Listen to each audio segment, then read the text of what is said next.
He retired in 2017 and has been out of the spotlight.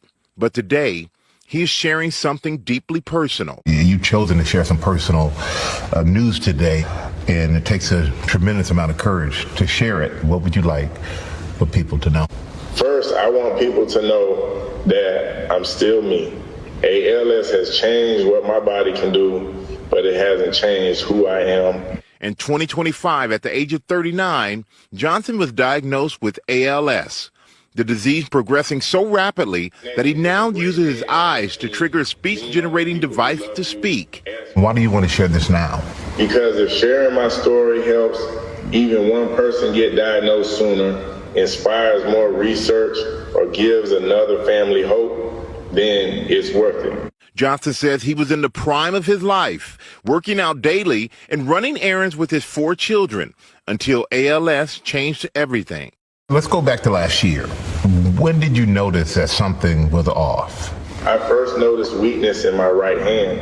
At first, it was little things like my grip didn't feel right, and I wasn't as strong as I've always been. His wife, Brittany, thought it was something much simpler. Brittany, what did you think it was at the time?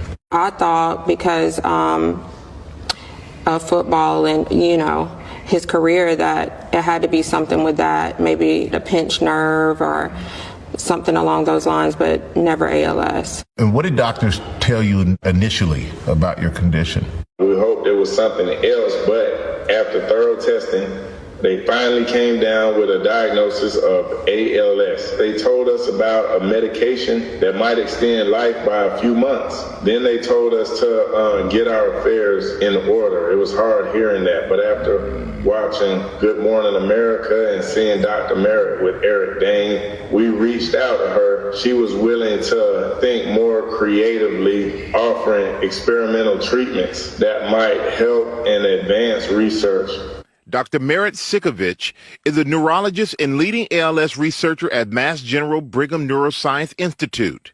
Chris has been on standard of care, which is about 3 different medications that slow down the illness, but he was also part of a clinical trial, a therapy that decreases inflammation, and I think that helped him a lot. With no family history of ALS, doctors believe his is a case of sporadic ALS, the most common form of the disease, affecting about 90% of patients, occurring randomly in people with no known family history of ALS. That's one of the reasons this disease can be so shocking.